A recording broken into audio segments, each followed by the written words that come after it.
पहाटेपासून आपण भाजी मंडई, फुलाचं मार्केट, शेळ्यांचा बाजार या ठिकाणी पहाटेपासून या ठिकाणी फिरत आहात आणि शेतकरी आणि व्यापारी यांचा देखील संवाद मेळावा या ठिकाणी अतिशय उत्साहामध्ये संपन्न झाला। यामध्ये अनेक व्यापारी बांधव आणि शेतकरी बांधवांनी सहभाग नोंदवला होता। तर ज्या वेगवेगळ्या शेतकऱ्यांच्या अडचणी आहेत त्या आपण जाणून घेतल्या। तर नेमका काय अनुभव आला या मेळाव्याच्या माध्यमातून? मुळात असं आहे की आपण एखादा राजकीय दृष्ट्या शेतकरी मेळावा वेगळ्या वेळेमध्ये घेणं त्या ठिकाणचा मला अनुभव आहे की त्या ठिकाणी बहुतांशी कार्यकर्त्यांची संख्या जास्त असते राजकीय मेळावा असतो, पण प्रत्यक्ष फील्डवर आता जे खऱ्या अर्थानं भाजीपाला उत्पादक शेतकरी आहेत आणि जे खरेदीदार आहेत किंवा जे तो माल खरेदी करून विक्रीदार आहेत या सगळ्यांचं संयुक्त या ठिकाणी एक समन्वय घडतो तो भाजी मंडईच्या लिलावाच्या त्या ठिकाणी। कारण त्या ठिकाणी उत्पादक शेतकरी पण असतो, खरेदीदारी असतो आणि खरेदी जो घेतो आणि तो पुढे विक्रीदाराला विक्री करता देतो, असे सगळे घटक या ठिकाणी असतात। आणि जे त्या प्रक्रियेमध्ये शेतकरी आहेत हे शेतकरी या ठिकाणी उपलब्ध होतात, त्यांना मार्गदर्शन व्हावं। आणि आपला भाजीपाल्याचा व्यवसाय हा मोठ्या प्रमाणामध्ये माझ्या माहितीप्रमाणे 15 ते 20 तालुक्याच्या दरम्यान या ठिकाणी आपला भाजीपाला येतोय।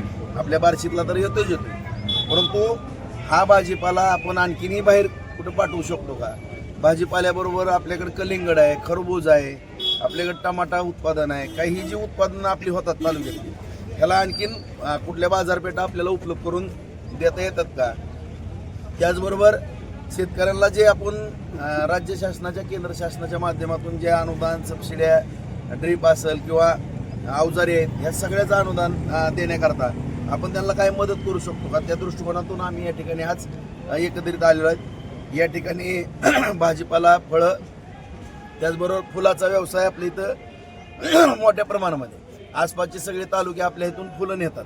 आणि माझ्या माहितीप्रमाणे मी बघतो गेली 25 वर्ष कमीत कमी 100 ते 150 फुल उत्पादक शेतकरी सुद्धा आहेत। आता मोगरा असेल किंवा चाफा आहे किंवा गुलछडी आहे, हे सगळे गुलाब आहे आणि ह्याच्यामध्ये जी परंपरागत पिकं आहेत ह्याच्यामध्ये शेडनेटमध्ये आपण काही त्यांना अनुदान देऊन एक उच्च दर्जाची फुलं आपण, कारण मेहनती तरी आहेत, मेहनत तर भरपूर करतायत, पण त्या क्वालिटीमध्ये आणखीन काही सुधारणा, नवीन आधुनिक तंत्रज्ञानाचा वापर करून हे जर आली फुलं तर आपण बाहेर त्याची एक्सपोर्ट सुद्धा करू शकतो। आपल्या सगळ्यालाच माहिती फुलं ही संपूर्ण जगामध्ये जातात, देशामध्ये मोठ्या मोठ्या सिटीला आपण ते पाठवू शकतो। त्या दृष्टिकोनातून आज फुल उत्पादक शेतकऱ्यांची गेल्या आठवड्यात पण, आता पण आणि उद्या सोमवारी आम्ही बैठक घेतोय आणि चांगल्या दर्जाचं उत्पादन कसं होईल त्यांना योग्य मार्गदर्शन करण्याची आज आम्ही व्यवस्था केलेली आहे। चेअरमन या ठिकाणी बाजार समितीचे आहेत, कृषी अधिकारी कोयले साहेब आहेत आणि योग्य समन्वय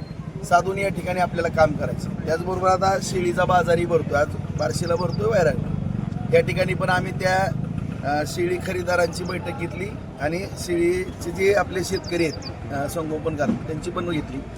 आज पशुसंवर्धनच्या माध्यमातून, जिल्हा परिषद पंचायत समितीच्या माध्यमातून पशुसंवर्धनच्या ह्याच्यातून आपण चांगल्या पद्धतीने त्यांना सपोर्ट करायचा आहे। आज कुक्कुटपालन आहे, त्याचबरोबर दूध उत्पादन आहे आणि हे त्या तिन्हीवरती फोकस करतोय आपण। आणि दुसरा मुद्दा की ही उत्पादन आहेत फळाची, भाजीपाल्याची, फुलाची, ह्याला पण आपण टार्गेट केलेलं आहे। ह्या सगळ्याचा समन्वय साधून आपल्या तालुक्याचं अर्थकरण वाढेल ही पावलं आपण टाकतो। आता दुपारूनच आता आपण कोल्ड स्टोरेज एक तयार केले, त्या कोल्ड स्टोरेजवर सगळ्या व्यापाऱ्यांना चहा पाण्याकरता आपण बोलवलंय। ते धान्य ठेवण्याचं कोल्ड स्टोरेज आपण लातूर रोड या ठिकाणी आता 10ला त्या ठिकाणी सगळे व्यापारी त्या ठिकाणी त्यांचा मालही त्या ठिकाणी त्यांची सोय केली। तर बाजार समितीचे कोल्ड स्टोरेज त्याला पण आधुनिक पद्धतीने आपण त्याचं नूतनीकरण करू, त्यालाही वापरू। वेअर हाऊस आपल्या बाजार समितीचे होते, शेतकऱ्यांना मालधारण योजना आपण चालू केलेली आहे। महाराष्ट्रामध्ये माझ्या माहितीप्रमाणे बार्शी प्रभावीपणे बाजार समिती राबवते गेल्या 7-8 वर्षापासून। आताही ती प्रभावीपणे राबवण्याच्या दृष्टिकोनातून दुसरं आपलं 200 ट्रकच्या उपलब्धीचं कोल्ड आपलं वेअर हाऊस होतं, ते खराब होतं, त्याची डागडुजी करून चांगल्या दर्जाचं ते केलेलं आहे। आणखीनही त्याची क्षमता वाढवलेली आहे।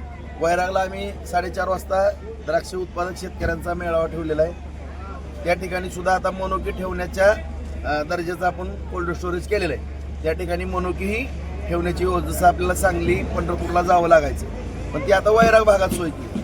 आता हे एक प्रयोग केलेले आहेत। ह्याला कसं म्हणजे समर्थन मिळतंय किंवा ह्याची व्याप्ती कशी वाढते त्याच्यावरती पण आम्ही सगळे अंदाजपत्र नवीन कोल्ड स्टोरेजच्या नवीन वेअरहाऊसचे सगळे पाठीमागच मी सांगितलेलं आहे की तेही आपण त्या ठिकाणी करतोय आणि मोनोक्याला त्या ठिकाणी प्राधान्य देऊन मोनोका उत्पादक शेतकऱ्याला दिलासा देण्याचं काम तिथं करतोय. त्यांच्याही अडचणी जाणून घेऊन त्यांनाही आपल्याला सपोर्ट करायचा आहे अशा सगळ्याच बाबीवरती. कारण विषय वाटतो हा छोटा छोटा, परंतु हेच उपजीविकेचं खरं साधन आहे. एखादा मोठा कारखाना 10-20 हजार मेट्रिक टनचा काढून डोक्याला जास्त त्रास करून घेण्यापेक्षा सगळ्यांनीच कारखाने काढले, आता 36 कारखाने चालू आहेत. हे कुठं ज्यादा करण्यापेक्षा ह्या सर्व बाबींकडं जी नवीन टीम आहे आपली तरुण अत्यंत हुशार आहेत. आता आपली जुन्या मंडळीचं मार्गदर्शन, जुन्या काही कामाचा अनुभव आणि नवीन आलेली टेक्नॉलॉजी आणि आधुनिक पद्धतीने जी काही सगळं आता यंत्रणा सज्ज आहे त्याचा योग्य